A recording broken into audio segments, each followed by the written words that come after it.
निकाह का वक्त आया। पहले लड़के का निकाह नहीं होता है, पहले लड़की का होता है। और लड़की का हकीकत में निकाह नहीं होता है, बल्कि लड़की से इजाज़त ली जाती है। शायद आपके यहाँ मालूम होगा, पीछे ले जाइए पैसा सर, वहाँ गिनिए। हम इनको बंद करा रहे हैं, शोर ना करें, आपकी आवाज़ भी कानों में आ रही है। चंदा इतना हो गया माशाअल्लाह कि 2 दिन तक गिनते रहेंगे। तो सुनिए, लड़की की इजाज़त लेती। आप लोगों में जिसका निकाह हुआ होगा मालूम होगा, एक वकील होता है और 2 गवाह। वकील और गवाह ये दोनों जाते हैं लड़की के पास रजिस्टर लेकर। ये तय हो जाता है उसी वक्त, महर कितना होगा, ये कितना होगा, लड़के का नाम, लड़के के बाप का नाम, लड़के की उम्र, मोहल्ला, गांव सब लिख दिया जाता है और पूरा महर इतना इतना सब लिख के उसके बाद लड़की के पास जाया जाता है। एक वकील होता है और 2 गवाह। और लड़की के पास जब जाते हैं तो वो उस लड़की को घेरे रहती हैं बहुत सी सहेलियां उसकी और तमाम लड़कियां। वहाँ रजिस्टर रख दिया जाता है और उस वक्त वकील पूछता है, वकील की जिम्मेदारी है कि वो पूछे, सरपरस्त की जिम्मेदारी है कि वो पूछे। जैसे मान लीजिए किसी लड़की का नाम ज़ैनब है या किसी लड़की का नाम अस्मा है, तो अब ऐसे पूछा जाएगा। वो वकील इतना जानने वाला होना चाहिए, हर आदमी को वकील मत बनाइए।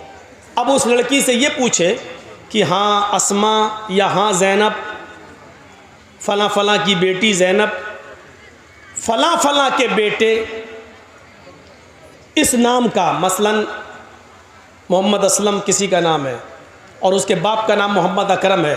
हाँ मोहम्मद असलम साहब सन ऑफ मोहम्मद अकरम या अकरम साहब के बेटे मोहम्मद असलम के साथ आपका निकाह इतने इतने रुपए महर के एवज़, या इतना सोना या इतनी चांदी या इतना कपड़ा महर के एवज़ आपको उनके निकाह में दिया जा रहा है। क्या आप उस लड़के को निकाह में कबूल करती हैं? क्या वो लड़का आपको कबूल है?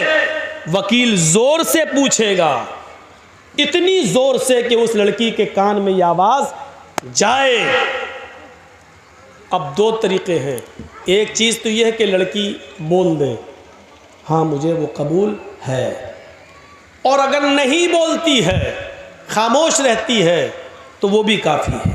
अल्लाह के नबी ने फरमाया इज़्नुहा सिमातुहा, उस लड़की की खामोशी ही उसकी इजाज़त है। ज़बरदस्ती उससे नहीं कहलवाया जाएगा। कुछ जाहिल लोग पहुँच जाते, कबूल किया, अब खामोश है। बताओ बेटा कबूल किया? बेटा हमने सुना नहीं, बोलो कबूल किया। अब वो शर्म, बेचारी कुंवारी लड़की है, शर्म आ रही है। वो अलग बात है कि आज के इस माहौल में तो व्हाट्सएप पे खूब बात करती थी, उस दिन शर्मा रही है। यहाँ तो रात रात भर चैटिंग होती रहती थी, लेकिन उस दिन शर्मा रही है। एक दिखावा भी होता है, लेकिन हमें वो नहीं देखना, हमें हदीस देखना है।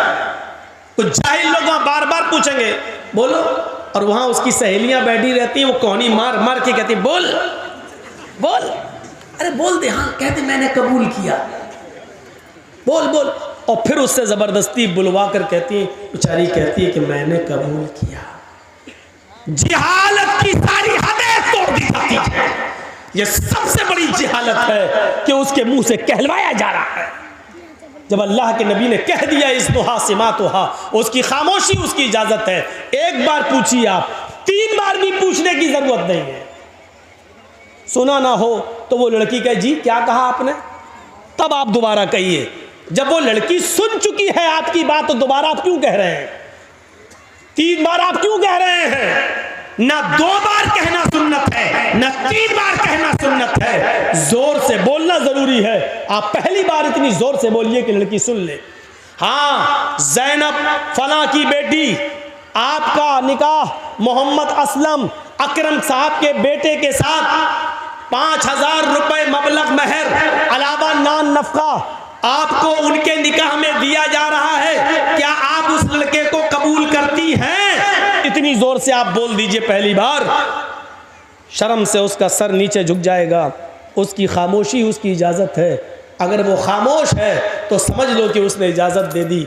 रजिस्टर आगे बढ़ा दीजिए, उससे साइन करा लीजिए और लेके चले आइए और कहिए कि लड़की ने साइन कर दिए हैं, लड़की ने इजाज़त दे दी है। उसके मुंह से कबूल है का लफ्ज़ ज़बरदस्ती मत कहलवाइए। ये उस औरत के लिए है जो शादीशुदा हो और जिसकी तलाक हो चुकी हो। उसको आप दोबारा निकाह उसका हो रहा, उसको बोलना पड़ेगा, क्योंकि अब उसके अंदर से शर्म निकल चुकी है। अब वो दूसरी शादी कर रही है, इसलिए उसको बोलना पड़ेगा। या जिसका शौहर इंतकाल कर गया, इद्दत गुजार के वो दूसरी शादी कर रही है, तो उस वक्त उसको बोलना पड़ेगा, हाँ मुझे फला आदमी कबूल है। लेकिन कुंवारी लड़की जिसकी शादी नहीं हुई है, उसकी खामोशी ही उसकी इजाजत है। और बस रजिस्टर लेके आइए और फिर लड़के का निकाह आप पढ़ाइए। लड़के का निकाह होगा, लड़की की इजाजत ली जाएगी। और याद रखना, दुनिया का कितना ही अमीर बाप हो, कितना ही बड़ा मौलवी हो, कितना ही बड़ा सरपंच और चौधरी हो, अगर उसने अपनी बेटी की मर्जी के खिलाफ उसकी शादी किसी दूसरी जगह कर दी तो इस शादी का कोई एतबार नहीं है शरीयत के अंदर। मसलन हम जहां करना चाह रहे हैं शादी, मेरी बेटी वहां तैयार नहीं है। मेरी बेटी जहां शादी करना चाह रही है वहां हम नहीं चाहते कि वो शादी करे। हमने अपनी पसंद का लड़का लाकर उसका निकाह करा दिया और बेटी मजबूर होकर उसके साथ निकाह करती है। लेकिन वो काजी से ये कहती है, काजी साहब निकाह पढ़ाने वाले से कहती है, मौलाना साहब ये निकाह मेरी मर्जी के खिलाफ मेरे बाप ने जो लड़का लाकर रख दिया है, ये दिल से मुझे पसंद नहीं है। काजी साहब निकाह नहीं पढ़ाएंगे, और अगर पढ़ा देते हैं तो उसके निकाह की कोई हैसियत नहीं है। एक औरत, एक सहाबिया अल्लाह के नबी के पास आई और कहती, अल्लाह के रसूल मेरे बाप ने मेरा निकाह ऐसी जगह कर दिया है जो लड़का मुझे पसंद नहीं है। अल्लाह के रसूल ने निकाह हो जाने के बाद भी उस लड़की से कहा, अगर वो तुम्हें पसंद नहीं और इसके बावजूद तुम्हारे बाप ने तुम्हारी शादी कर दी है तो तुझे इख्तियार है, तू चाहे तो उस लड़के के साथ रहे या तू चाहे तो मैं निकाह तेरा फिस्क कर देता हूं। लड़के के तलाक देने की जरूरत नहीं है, निकाह फिस्क कर देता हूं। एक इद्दत गुजारेगी हैज की, जिसका निकाह फिस्क होगा उसकी इद्दत 3 महीने नहीं है, सिर्फ एक हैज उसकी, एक पीरियड उसकी इद्दत है। तुम एक पीरियड, एक माहवारी, एक एमसी, बस ये पीरियड गुजारो और जैसे ही तुम्हारा महीना हो, महीना से खत्म होने के बाद ही तुम दूसरी शादी कर सकती हो अपने मनपसंद लड़के के साथ। लेकिन लड़की को शादी के लिए वली की सख्त जरूरत है, अपने बाप की, सरपरस्त की, मालिक की जरूरत है। लड़की, ये सच है कि लड़की की मर्जी के बगैर निकाह नहीं होगा, लेकिन यह भी सच है कि लड़की अपनी मर्जी से अकेले भी निकाह नहीं कर सकती है। उसको निकाह के लिए वली की इजाजत चाहिए और वली उसका बाप है। बाप अगर दिमागी तौर पर कमजोर है तो चचा है, चचा दिमागी तौर पर कमजोर है तो लड़की का भाई है, और लड़की का भाई भी नहीं तो कोई और जो उसका रिश्तेदार करीबी होगा उसकी इजाजत चाहिए। लेकिन लड़की का कोई ना हो तो फिर काजी खुद वली बन सकता है। जैसे मौलाना जर्जीस अगर किसी का निकाह पढ़ा रहे हैं, लड़की का बाप भी नहीं है, लड़की का भाई भी नहीं है, लड़की का चचा भी नहीं है, तो फिर मौलाना जर्जीस खुद काजी, खुद वली बन सकते हैं और उस लड़की का वली बनकर निकाह करा सकते हैं। काजी वली बन सकता है। लेकिन कोई दूसरे गांव की लड़की अपने बाप का घर छोड़कर भागकर आपके गांव में रतनी में आ जाए तो रतनी का रहने वाला कोई बुढ़ा उस लड़की का बाप नहीं बन सकता है। होता है ऐसा, समझ रहे हैं ना। किसी दूसरे गांव की कोई लड़की भाग के रतनी में आ गई, रतनी के लड़के के साथ शादी करना चाहती है। अब उसके बाप ने कह दिया तू भाग के गई है, मेरे घर में अगर कदम रखेगी तो हम टांगे काट देंगे तेरे, मरते दम तक तुझसे रिश्ता खत्म। अब वो लड़की वहां नहीं जाना चाह रही है। यहाँ एक बुढ़ा उड़ता है, हाजी है साहब, पान मुंह में खाते हैं, सऊदिया का रुमाल डाले हुए हैं। बेटा कोई बात नहीं, मैं तुम्हारा बाप बन जाता है। तेरे बाप बन जाने से रिश्ता जायज नहीं हो जाएगा। वो लड़की भाग कर आई है, न किसी के बाप के बन जाने से न हाजी और नमाजी, कोई मौलवी भी उसका बाप नहीं बन सकता है। मुंह बोले बाप की कोई हैसियत नहीं है शरीयत के अंदर। कल ये लड़की अगर हज करने जाती है तो मुंह बोले बाप के साथ नहीं जा सकती है, मुंह बोले भाई के साथ नहीं जा सकती है। शरीयत ने ये इजाजत नहीं दी जो चाहे उसका बाप बन जाए, फिर तो कोर्ट मैरिज भी इस्लाम में जायज हो जाएगी। जबकि हमारा सबका इज्तिमाई फतवा है, देवबंदी, बरेलवी, यहाँ तक के शिया भी, यहाँ तक के अहले हदीस भी, सबका इज्तिमाई फैसला है और इज्तिमाई फतवा है कि कोर्ट मैरिज माँ बाप की इजाजत के बगैर जो लड़के और लड़कियां कोर्ट में कर रहे हैं, इस्लाम के अंदर, शरीयत के अंदर इस कोर्ट मैरिज की कोई हैसियत नहीं है, ये जायज नहीं है। कोर्ट मैरिज के बावजूद लड़का और लड़की जिनाकारी करेंगे, हरामकारी करेंगे, उनसे जितनी औलाद पैदा होगी सब हरामी और नाजायज औलादें मानी जाएंगी। मेरे प्यारे साथियों, शरीयत के अंदर वली चाहिए, वली, लड़की को वली। तो इतनी इज्जत दी है इस्लाम ने औरत को कि औरत अपनी मर्जी से पहले लड़की का निकाह होगा, इजाजत ली जाएगी, उसके बाद लड़के का निकाह होगा। अगर शादी के दिन ही लड़की मना कर दे कि हम नहीं करेंगे, लौटाओ इन चोरों को, भगाओ भगाओ इन डाकुओं को, ये लूटने आए, नहीं करेंगे। मेरे भाइयों, हमें और आपको फैसला करना पड़ेगा। तो इतनी जहालत थी अरब के अंदर, लेकिन इस्लाम ने इतनी इज्जत बख्शी है औरत, जहां लड़कियों को जिंदा दफन कर दिया जाता था। आप देख रहे हैं हिंदू धर्म के अंदर क्या है। ब्रह्मा जी ने अपने मुंह से ब्राह्मण को पैदा किया, हाथों से छत्री को पैदा किया, रान से वैश्य को पैदा किया और पैरों से शूद्र को पैदा किया। शूद्र हरिजन पैरों से पैदा है ब्रह्मा जी के। आगे लिखा है कि अगर कोई ब्राह्मण किसी शूद्र की लड़की पर गलत नजर डाल दे, अगर किसी ब्राह्मण को किसी शूद्र की लड़की पसंद आ जाए तो शूद्र को चाहिए कि अपनी बेटी उस ब्राह्मण लड़के को दे दे। लेकिन अगर किसी शूद्र को किसी ब्राह्मण की लड़की पसंद आ जाए, अगर किसी शूद्र को किसी ब्राह्मण की बेटी पसंद आ जाए, तो राजा को चाहिए कि उस शूद्र को पकड़कर उसकी दोनों आंखें फोड़ दे। इन जिन आंखों से उसने ब्राह्मण की बेटी को देखा उसकी आंखें फोड़ दे। गौर करें आप, ब्राह्मण को अगर पसंद आ जाए तो शूद्र को अपनी बेटी दे देना चाहिए, लेकिन शूद्र को अगर ब्राह्मण की बेटी पसंद आ जाए तो राजा को चाहिए कि उस शूद्र की दोनों आंखें फोड़ दे।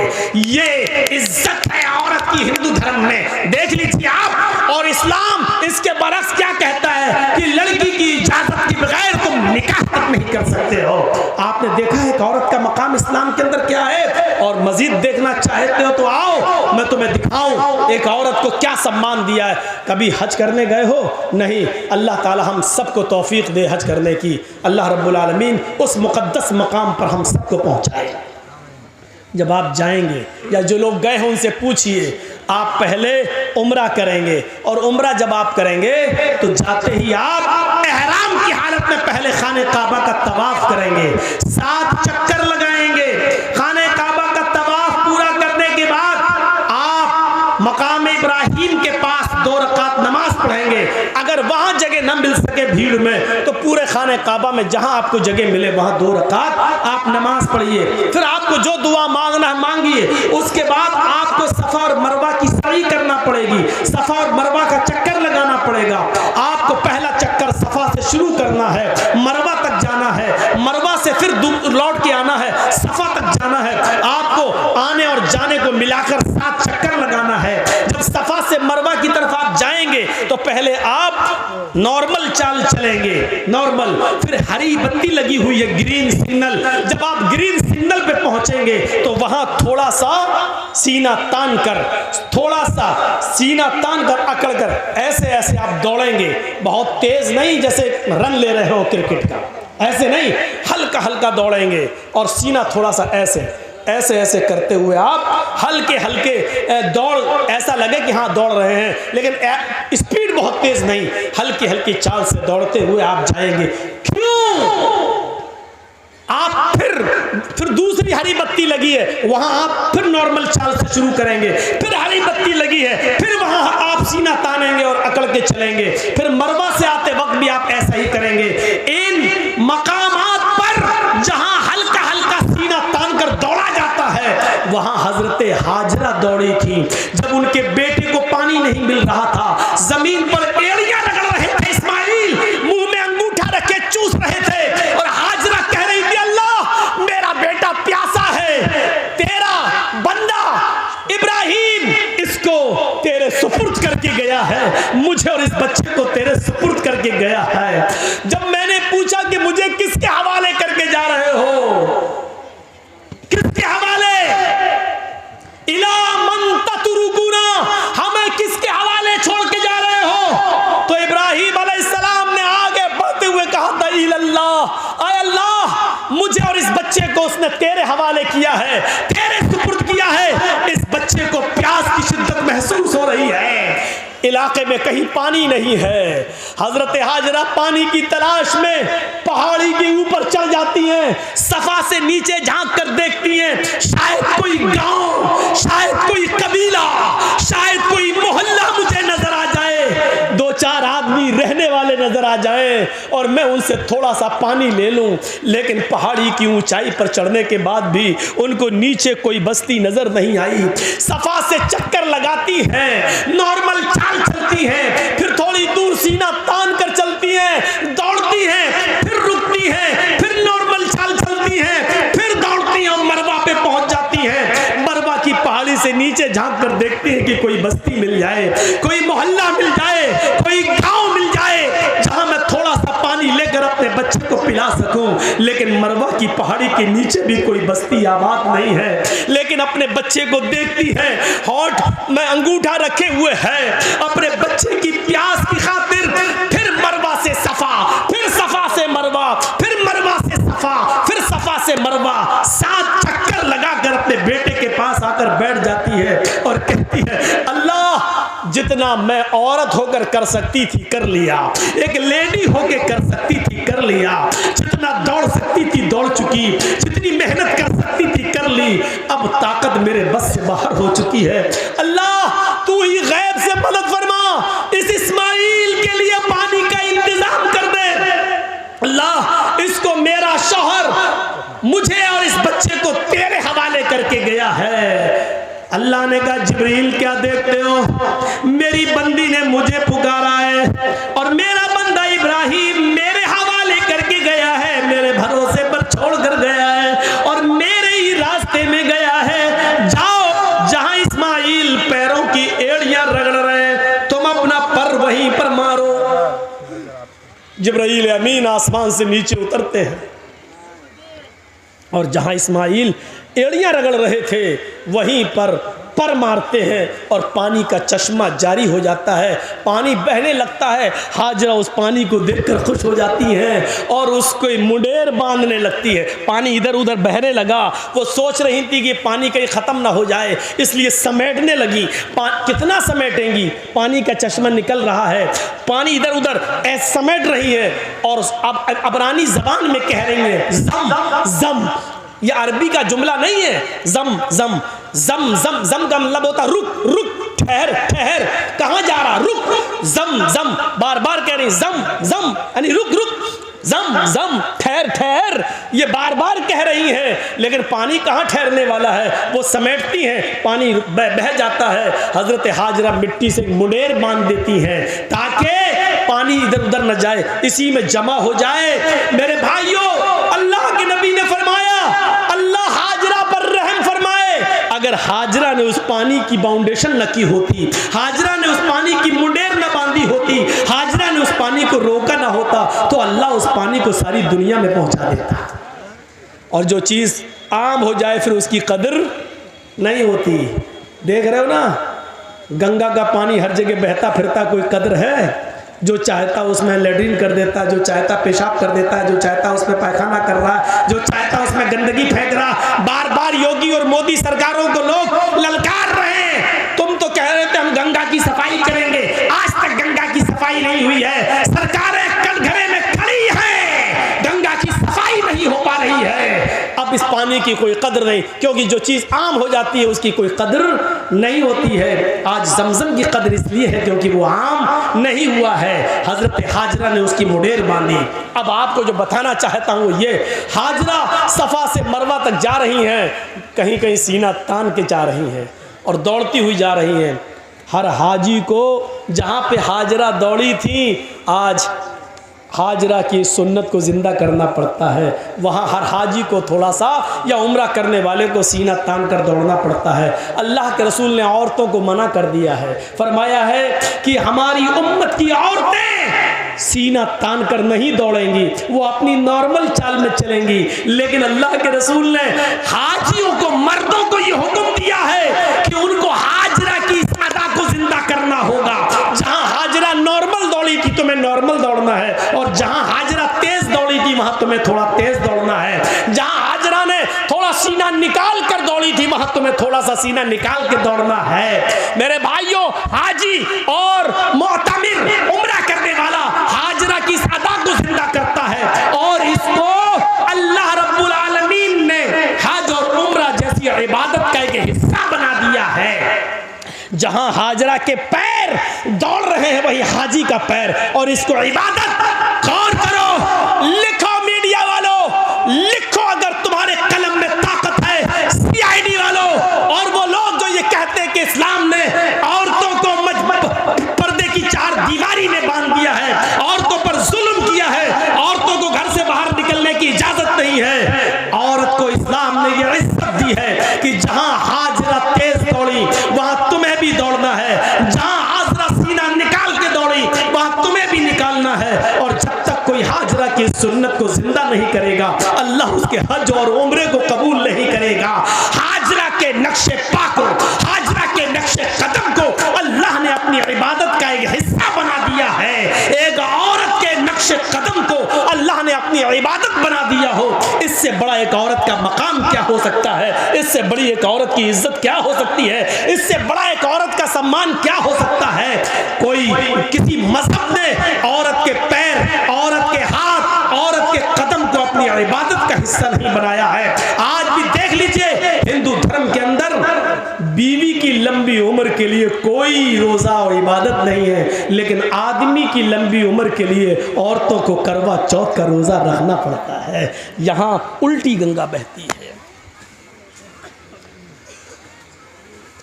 देखिए, मैं किसी मजहब पर तनकीद नहीं कर रहा हूं, हर आदमी आज़ाद है, किसी भी मजहब पर वो अमल कर रहा है। हमें ज़बरदस्ती किसी को अपने मजहब में शामिल नहीं करना, आज़ाद है वो। लेकिन मुआजना जब किया जाता है तो बताया जाता है, मेरे भाइयों, हमारे यहाँ एक मर्द अगर 2 या 3 या 4 बीवी रख ले तो बड़ा एतराज़, इस्लाम ने 4 वाह, एक औरत को 4 औरतों की इजाज़त है, एक मर्द को, एक औरत को 4 मर्द रखने की इजाज़त क्यों नहीं है? बड़े एतराज़ात उठते हैं। मेरे भाइयों, हम चाहें तो लौट कर तुम्हें भी जवाब दे सकते हैं। 5 पांडव एक ही पत्नी रखते थे, द्रौपदी। 5 पांडव की एक ही पत्नी थी, द्रौपदी। 5 भाइयों ने एक ही औरत को रखा था, द्रौपदी। आप अंदाजा लगा सकते हैं, हमें वो लोग नसीहत करते हैं जो खुद शीशे के मकान में रहते हैं और हमारे पत्थर के मकान पर पत्थर, मजबूत मकान पर पत्थर मार के गिराना चाहते हैं। उनको ये नहीं मालूम कि तुम्हारा मकान शीशे का है। अगर इधर से जवाब में एक पत्थर हमने फेंक दिया है तो तुम्हारे मकान का हाल क्या होगा? मेरे भाइयों, जो खुद शीशे के मकान में रहते हो उनको दूसरों के पत्थर के मकान पर पत्थर फेंकने का हक नहीं है। उनको डरना चाहिए, अपने मकान के कमजोर होने का एहसास होना चाहिए, एहसास उनको होना चाहिए। जो हमारे नबी की 11 और 12 बीवियों पर एतराज करते हैं, उनको कृष्ण कन्हैया की गोपियों की तादाद मालूम होनी चाहिए। 16,108 शीशे के मकान में रहने वाला किसी के मजबूत मकान पर पत्थर नहीं फेंकता है, क्योंकि वो जानता है कि अगर जवाब में इसने पत्थर फेंका तो हमारे शीशे के मकान का हाल क्या होगा। इसलिए अक्लमंदी इसमें है कि आदमी किसी दूसरे के मजहब पर बगैर पढ़े लिखे तनकीद न करे, बल्कि हर मजहब को इज्जत की नजर से देखे। हम आपके मजहब की इज्जत करते हैं, लेकिन इस बात की इजाजत नहीं देते कि हमारे मजहब पर तनकीद हो। आप हमारे मजहब की इज्जत कीजिए और इस बात की इजाजत मत दीजिए कि हम आप के मजहब पर तनकीद करें। तनकीद करने का कोई हक नहीं है। मेरे भाइयों, जिस मजहब में जो अच्छाइयाँ हो वो ले लेना चाहिए। अच्छाई जहाँ से मिले वो हमारी खोई हुई अमानत है, उसे हमें ले लेना चाहिए। और बुराई जिस मजहब के अंदर भी हो, जिस धर्म के अंदर भी हो, उसको छोड़ देना चाहिए, चाहे वो किसी भी मजहब के अंदर पाई जा रही हो। मैं ये कह सकता हूँ कि इस्लाम के अंदर कोई बुराई नहीं है, मुसलमानों में बुराइयों की कमी नहीं है। दोनों बातें अलग अलग हैं। फिर सुन लीजिए, इस्लाम में कोई बुराई नहीं है, लेकिन मुसलमानों में किसी बुराई की कमी नहीं है। एक साइंटिस्ट ने कहा था कि मैंने जब धर्मों का मुताला किया तो मुझे सबसे अच्छा धर्म इस्लाम लगा। जब मैंने मजहबों का मुताला किया, हिंदू धर्म, ईसाई धर्म, जैन धर्म, सिख धर्म, यहूदी मजहब, बुद्ध मजहब, इस्लाम धर्म, मैंने सारे मजहब की स्टडी की तो मुझे पढ़ने में सबसे अच्छा मजहब इस्लाम लगा। लेकिन जब मैंने दुनिया घूम कर देखा और हर मजहब के मानने वालों का जायजा लिया, मैंने यहूदियों की बस्ती में यहूदियों को देखा, ईसाइयों की बस्ती में ईसाइयों को देखा, जैनियों की बस्ती में जैनियों को देखा, और हिंदुओं की बस्ती में हिंदुओं को देखा, बुद्धिस्टों की बस्तियों में बुद्धिस्टों को देखा, मुसलमानों की बस्ती में और मोहल्ले में मुसलमानों को देखा। मैंने हर बस्ती में हर मजहब के मानने वालों का जायजा लिया तो मुझे दुनिया की बिगड़ी हुई बदमाश बदकमाश कौमों में सबसे ज्यादा बदतर और सबसे ज्यादा नालायक कौम मुसलमान नजर आई। हकीकत कड़वी मगर हक बजाने में उसने बात कही है। ये क्या बात है कि दूसरों की बुराई हमें सुनकर बड़ा मज़ा आता है। अगर हमारे अंदर भी कोई कमी है तो उसको सुनने की भी क्षमता हमारे अंदर होनी चाहिए। हम उस साइंटिस्ट की तारीफ करते हैं कि उसने हमारे मजहब को गलत नहीं कहा। हम उस साइंटिस्ट की तारीफ करते हैं कि कौमों का मुआयना करने के बाद सबसे ज्यादा कमी उसको अगर नजर आई तो मुसलमानों की नजर आई। उसने क्या कहा, मैंने जब धर्मों का मुताला किया तो सबसे अच्छा मजहब इस्लाम लगा, लेकिन जब हमने कौमों का मुआयना किया तो सबसे बदतर कौम मुझे मुसलमान नजर आई। और आप देख लो 30 करोड़ 35 करोड़ मुसलमान पूरे भारत में, 4 लाख से ज्यादा मदरसे पूरे भारत में,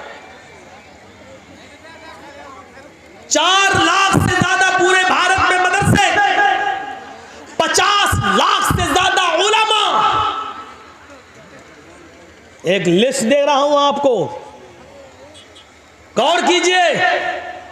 मुसलमान कितने? 30 से 35 करोड़। मदरसे कितने पूरे हिंदुस्तान में? 50 लाख, 4.5 लाख, 4 से 4.5 लाख। उलमा कितने? 50 लाख से ज्यादा। इतने मदरसे, इतने उलमा, इतनी बड़ी तादाद मुसलमानों की। मस्जिदें भी मेरे भाइयों मदरसों से कम नहीं, 5 से 6 लाख मस्जिदें पूरे हिंदुस्तान के अंदर। लेकिन नमाजियों की तादाद पर आप गौर करेंगे तो सिर्फ 2%। मस्जिदों में नमाज पढ़ने वालों की संख्या 2%। 100 में सिर्फ 2 आदमी, 2 मुसलमान। गौर कर रहे हैं? 30 से 35 करोड़ मुसलमान, 4 से 4.5 लाख मदरसे, 5 से 6 लाख मस्जिदें, 50 से 60 लाख उलमा। इतनी बड़ी तादाद के होने के बावजूद मस्जिदों में नमाज पढ़ने वालों का परसेंट 2%, जुमे में 5%, ईद और बकरीद रमजान में 10%, थोड़ा सा बढ़ जाते हैं। ईद और बकरीद में ये तादाद बढ़ के 15 और 20%। ये 80% कहां गए? और 5 वक्त होने वाली नमाज में 98% मुसलमान कहां? ये मुहासिबा कौन करेगा? ये हिसाब कौन करेगा? तुम अपने बच्चों से उनकी पढ़ाई लिखाई का हिसाब नहीं कर पाते हो, नमाज और रोजे का हिसाब क्या करोगे? अल्लाह के रसूल ने हिसाब किताब बताया था, जब तुम्हारा बच्चा 7 साल का हो तो नमाज पढ़ने का हुक्म दो, ना पढ़े कोई बात नहीं, कभी पढ़ेगा कभी छोड़ेगा, लेकिन 10 साल का हो तो मार मार के नमाज पढ़ने ले जाओ। अगर नहीं पढ़ता तो मारो। नबी ने तरीका बताया था, नमाज पढ़ने के लिए आदत बनवाई थी और 10 साल के बाद मारने का हुक्म दिया था। लेकिन जब बाप ही नमाज नहीं पढ़ता तो वो अपने बच्चे को क्या मारेगा? है? हम तसव्वुर करें, गुस्सा आता है।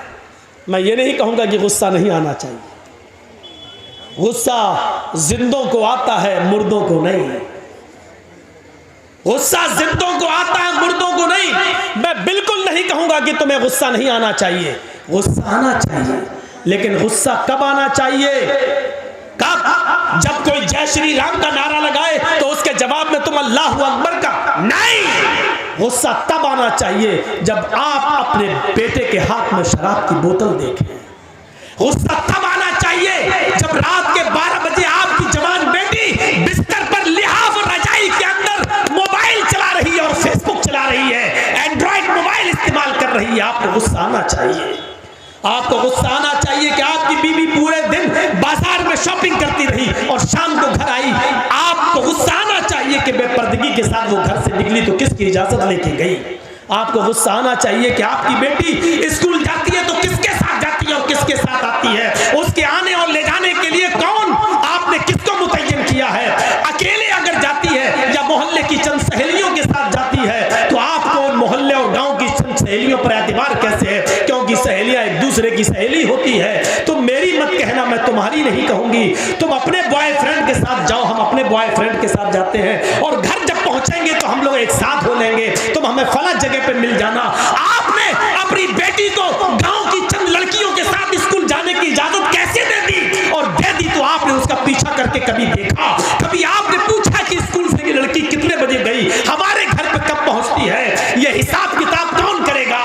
मुसलमानों, तुम हिसाब किताब करने वाली कौम हो। तुम बच्चों के लिए अगर बाप हो तो अपने बच्चों का हिसाब लो, शौहर हो तो अपनी बीवी का हिसाब लो, अगर भाई हो तो अपनी बहन का मुहासिबा करो। मुहासिबा जिंदे करते हैं, मुर्दों से हिसाब नहीं लिया जाता है। हिसाब जिंदों से तलब किया जाता है, मुर्दों से नहीं। तुम जिंदा कौम हो, हम तुमसे हिसाब ले सकते हैं। ये मदरसे में कितना चंदा हुआ है आपने दिया है, आप हिसाब लो मदरसा कमेटी से। मदरसे कमेटी के लोगों को बुरा नहीं मानना चाहिए, क्योंकि एक एक रुपया आपकी अमानत है, आपके बच्चों पर ही खर्च होगा।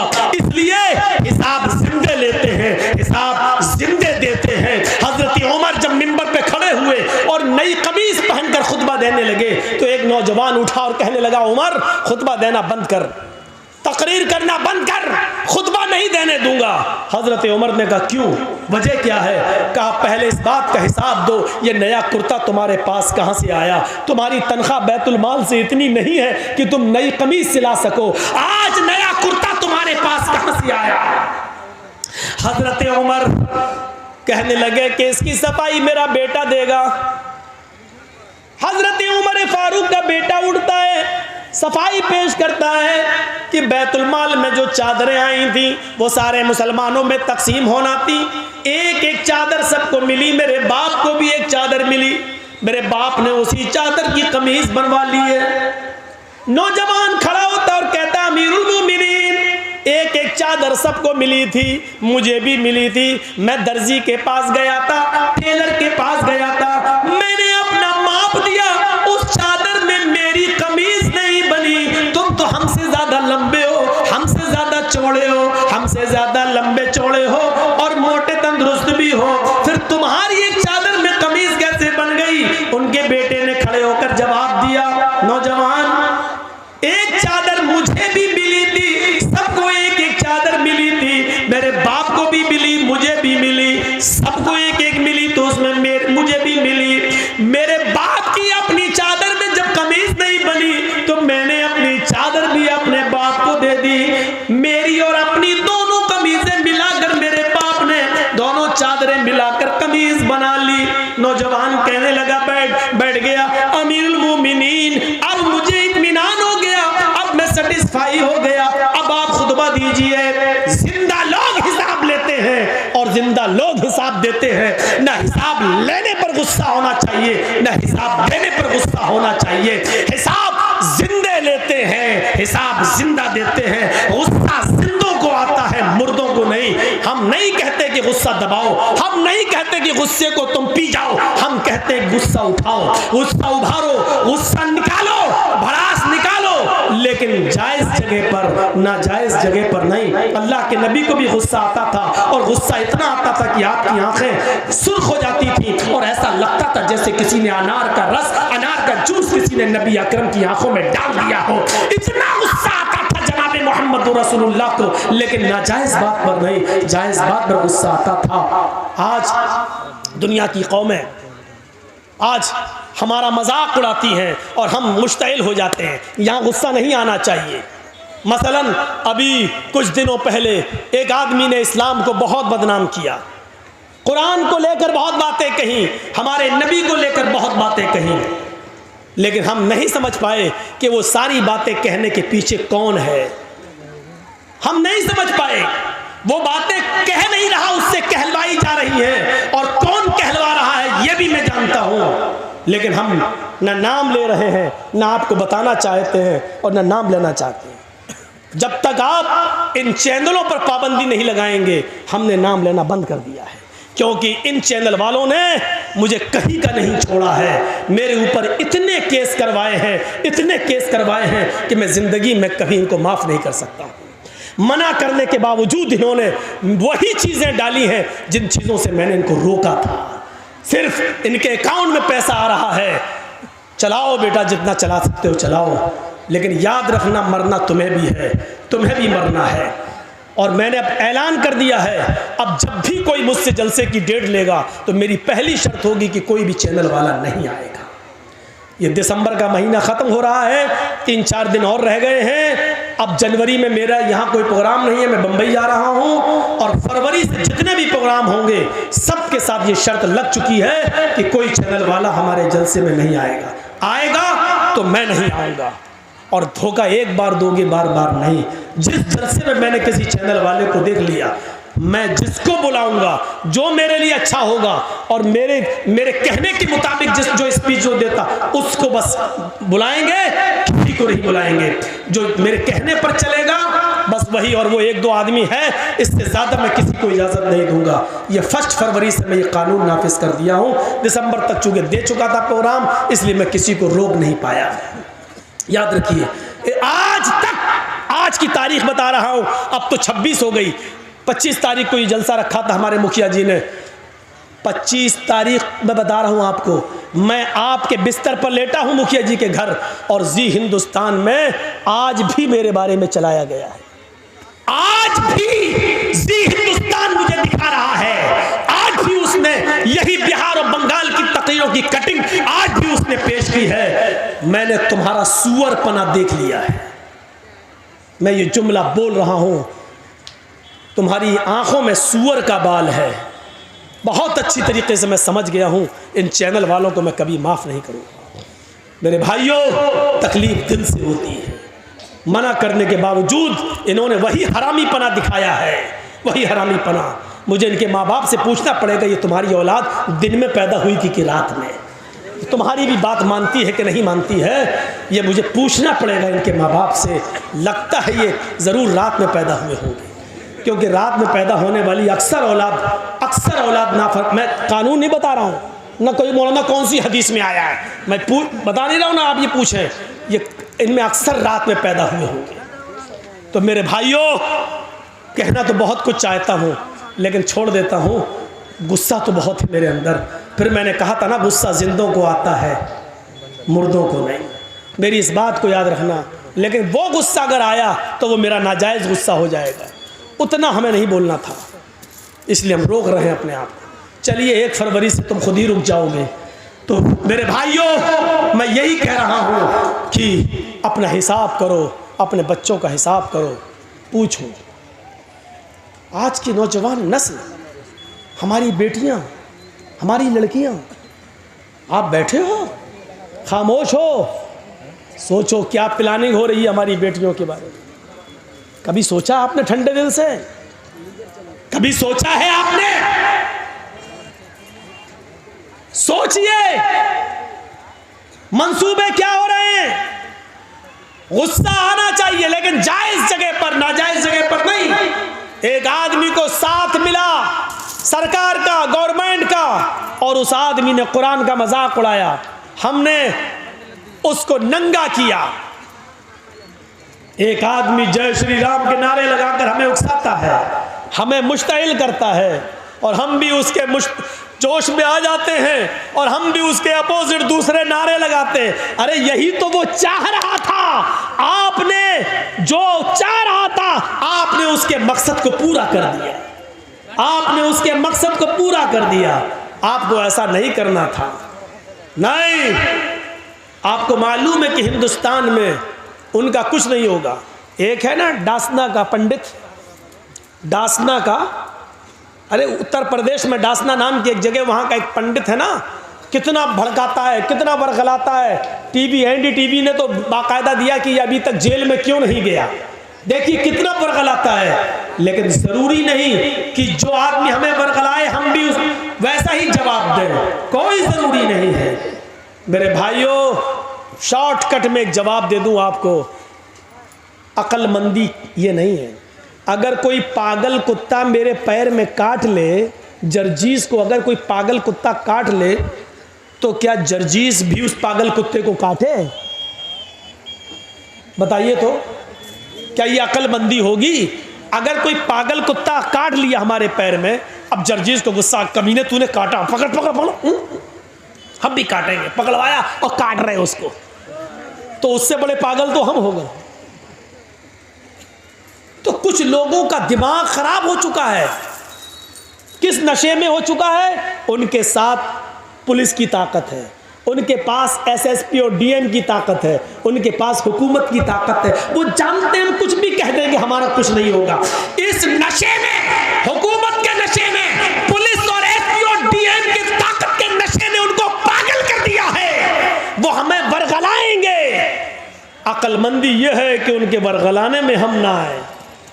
हाथी का काम होता है खामोशी के साथ चलते रहना, और कुत्तों का काम होता है भौंकते रहना। अगर हाथी भौंकने वाले कुत्तों को पीछे मुड़ के देखने लगा, तो हाथी जिस मंजिल पे जाना चाहता नहीं पहुंच पाएगा।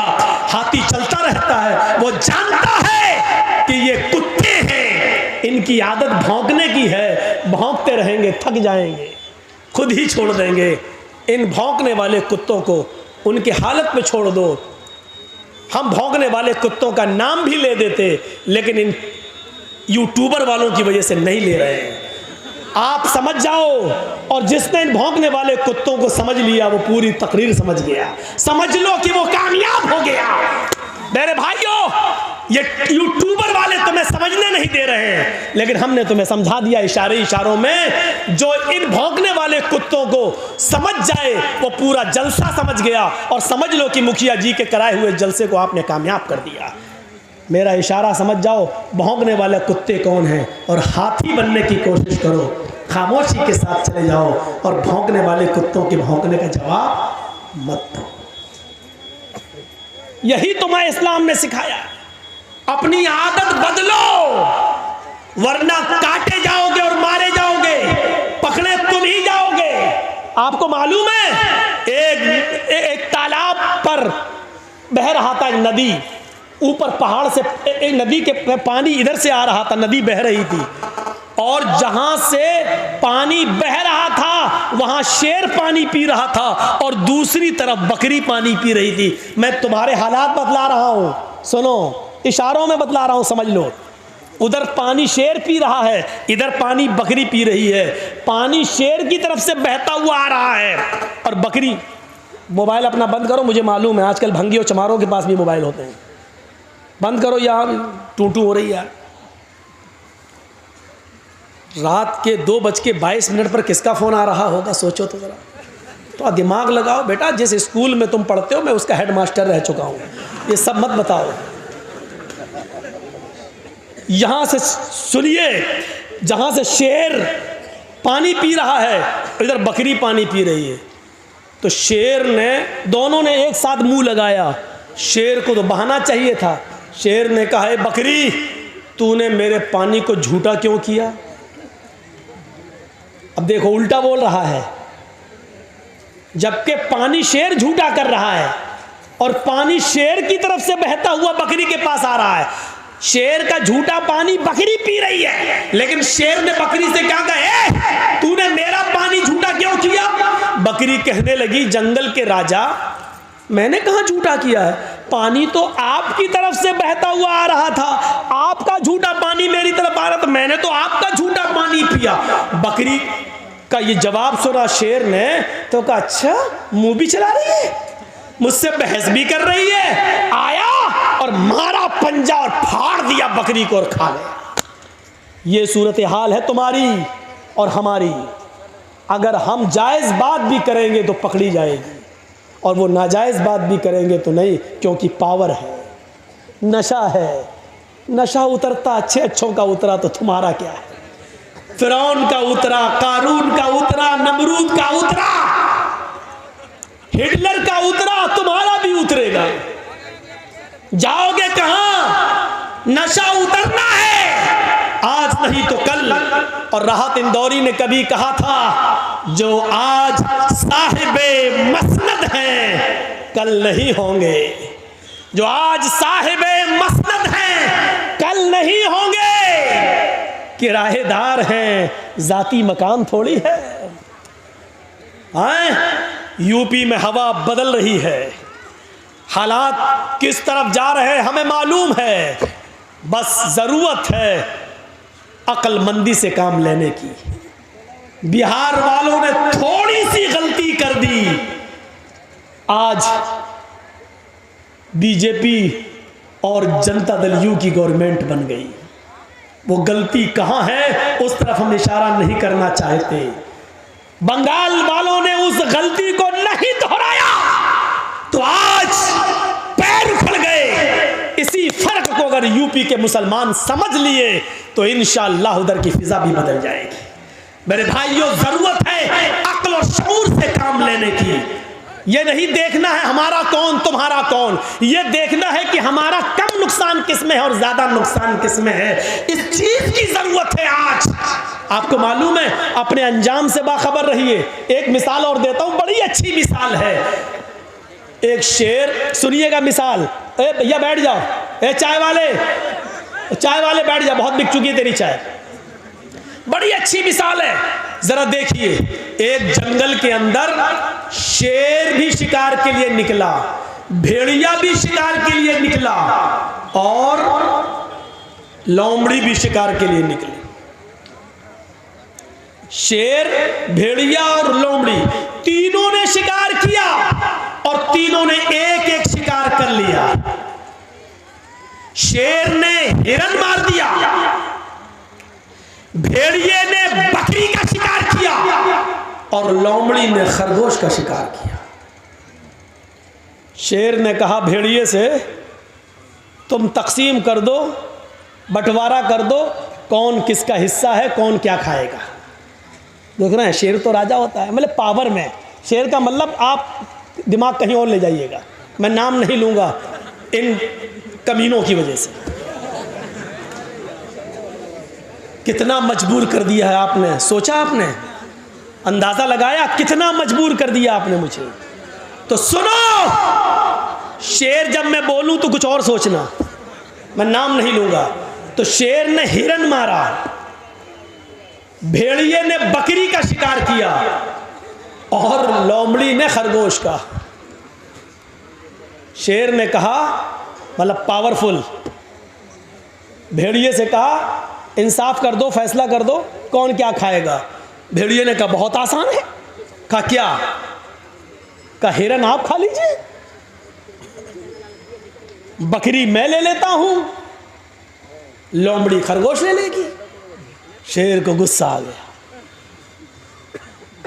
शेर को गुस्सा आया और उस गुस्से में मारा पंजा, भेड़िए के सर अलग तन अलग टुकड़े टुकड़े हो गए, उसके खत्म कर दिया उसने भेड़िए को। लोमड़ी से कहा बहन जी तुम इंसाफ करो। लोमड़ी ने देख लिया, भांप लिया। लोमड़ी ने कहा बहुत आसान है। कहा क्या? कहा 3 शिकार हैं, हिरन, बकरी और खरगोश। हिरन आप सुबह खा लीजिए, बकरी आप शाम को खा लीजिए, और मुंह का जायका बदलने के लिए खरगोश को आप दोपहर में खा लीजिए। शेर ने कहा वाह, बहुत अच्छा फैसला, वाकई इतनी अकल तुम्हें किसने दी, इतना अच्छा फैसला तुम्हें किसने सिखाया? उसने कहा इस भेड़िए ने, इस भेड़िए के अंजाम ने। इतनी जबरदस्त मिसाल देने के बाद भी हमारी अकल नहीं खुल रही है। हमारी अकल, भेड़िए, लोमड़ी ने देखा खरगोश जा रहा है, जाए, ये मेरा कम नुकसान है, लेकिन अगर ये हम ही को मार के खा गया तो हम ही नहीं रहेंगे तो क्या खाएंगे? अपने आप को पहले बचाओ। तो मेरे भाइयों, इस वक्त ये मत देखिए कि कौन आ रहा है, इस वक्त ये देखिए कि हमारा बड़ा नुकसान किसमें और छोटा नुकसान किसमें है। इसलिए बड़े नुकसान से बचाने के लिए छोटा नुकसान अपने आप को कर देना चाहिए अपना। इसलिए बिहार वाले बड़े नुकसान को समझ नहीं पाए, छोटा नुकसान नहीं कर सके, इसलिए दोनों नुकसान से महरूम होकर उसी बड़े नुकसान में फिर पड़ रहे हैं। बंगाल वालों ने लात मार दी, बड़े नुकसान से अपने आप को बचा लिया और छोटा नुकसान उन्होंने कर दिया। अल्लाह उत्तर प्रदेश की आवाम को भी बड़े नुकसान से बचने की तौफीक अता फरमाए, उनको अक्ल शऊर अता फरमाए और उनको भी समझदारी से काम ले, और लोमड़ी की तरह उनको भी इबरत हासिल करने की तौफीक अता फरमाए। वरना हाल वही होगा जो भेड़िए का हुआ, क्योंकि पावर, इंसाफ तो यही था। शेर ने हिरन मारी, शेर हिरन खा ले, भेड़िए ने बकरी मारी, भेड़िया बकरी खा ले, लोमड़ी ने खरगोश मारा, लोमड़ी खरगोश खा ले। भेड़िए ने फैसला सही किया, लेकिन इसके बावजूद भी उसको जान से हाथ धोना पड़ा। अच्छा, मारा पंजा, बेचारा गया। लोमड़ी से कहा तुम इंसाफ करो, उसने कहा दिन में आप सुबह में हिरन खा लीजिए, शाम को बकरी खा लीजिए, और दोपहर में अगर मुंह का जायका बदलना हो तो खरगोश का टेस्ट कर लीजिए, तीनों आपके। वाह वाह, क्या अच्छा फैसला किया। लोमड़ी से कहा लोमड़ी, इतना अच्छा फैसला तुझे किसने सिखाया? सीधे कहती है भेड़िए के अंजाम ने, भेड़िए ने, इसी भेड़िए से सीखा है मैंने। तो आप भी कुछ सीखिए, उत्तर प्रदेश के लोग बिहार से सीख लें और बंगाल से भी सीख लें। मिसाल भी बड़ी अच्छी हो, बड़े अच्छे मौके पर याद आई है। तो मेरे भाइयों, अपने अंजाम को समझने की कोशिश कीजिए। अपने हम जानते हैं हमारा इस वक्त कौन है, कोई नहीं। इस बात का भी एतराफ़ है, हम किसी का फेवर नहीं कर रहे हैं। बंगाल में हमने किया था, लेकिन यह हकीकत है कि हमारा इस वक्त कोई नहीं है। आप किसी पर भरोसा करके देखें तो भरोसे के लायक कोई नहीं है। इस बात का एतराफ़ है कि मुसलमानों को हमेशा हर पार्टी ने ठगा है, हर जमात ने ठगा है, हर सियासी जमात ने हमारा नाजायज फायदा उठाया है। हम मजबूर हैं, लेकिन हाँ, हम अपने अंजाम को भी देख रहे हैं और समझ रहे हैं। मेरे भाइयों, इसलिए हमें अक्ल के नाखून लेना पड़ेगा, अपने अंजाम को सोचना पड़े। मैं डरा नहीं रहा हूं, मुसलमान कभी किसी से डरता नहीं है। एक पीछे पड़े हुए हैं, जबकि उत्तर प्रदेश में मैं कोई तकरीर नहीं कर रहा हूं, फिर भी चैनल वाले हाथ धोकर नहीं, नहा धोकर मेरे पीछे पड़े हुए हैं, नहा धोकर। ये देखो बंगाल में मुसलमानों को डरा रहा है, ये देखो एक कर रहा है। अरे मैं नहीं डरा रहा हूं, चैनल वालों, जी इंडिया और जी न्यूज और जी हिंदुस्तान, क्या तुम अंधे हो, दिखाई नहीं देता? या तुम्हें पावरफुल की तरफ से, शेर की तरफ से कोई हड्डी डाल दी गई है जिसकी बदबू का टेस्ट तुम्हें लग गया है, जो छूटती नहीं है तुम्हारी जबान से? तुम्हें पता नहीं है कि इस वक्त गाय की बात कौन कर रहा है, इस वक्त मंदिर की बात कौन कर रहा है, इस वक्त मथुरा की ईदगाह की बात कौन कर रहा है? अंधो, तुम्हें ये नहीं दिखाई दे रहा है? आए चैनल वालों, क्या तुम्हें ये नहीं दिखाई दे रहा है कि फिरका परस्ती की बू कहां से आ रही है? हिंदू और मुसलमानों को डराने की कोशिश कौन कर रहा है? आपस में ये बंटवारा कौन कर रहा है? चैनल वालों, ये तुम्हें दिखेगा नहीं, क्योंकि हड्डियों ने तुम्हारे अंदर नशा पैदा कर दिया है। वो हड्डी शेर की तरफ से आई है। शेर, बस अक्लमंद रहा इशारा काफी, शेर की तरफ से आई है। इस शेर को समझ जाओगे आप कौन है। शेर भी कभी बकरी बनेगा, और कहो इंशाअल्लाह। कहो इंशाअल्लाह। ये तहज्जुद की नमाज का वक्त है रात का, और अल्लाह ताला पहले आसमान पर आ जाता है। इस वक्त दुआ कीजिए कि बारे इलाह जो हमारे मुल्क के लिए बेहतर हो उसको मुल्क का मुहाफिज बना। हम ऐसी दुआ ही नहीं कर रहे हैं कि कोई हम पर केस करे। हम तो ये कह रहे हैं जो हमारे देश के हक में बेहतर हो, जो हमारे मुल्क के हक में बेहतर हो, जो हमारे मुल्क की हिफाजत करता हो, जो सच में हमारे मुल्क को अपना मुल्क समझता हो। ऐ अल्लाह तू इस मुल्क का इक़्तिदार उसको अता फरमा। ऐ अल्लाह जो भारत के 1 अरब 25 करोड़ लोगों को एक साथ लेके चलता हो, जो धर्मनिरपेक्ष हो, जो हिंदू मुस्लिम के चश्मे से नहीं इंसानियत के चश्मे से देखता हो। ऐ अल्लाह इस मुल्क को ऐसे लीडर की ज़रूरत है, इस मुल्क को उसके हवाले कर दे। आमालुकुम व मालुकुम, जैसे तुम्हारे आमाल होंगे वैसे तुम्हारे ऊपर हुक्मरान मुसल्लत होंगे। हमारे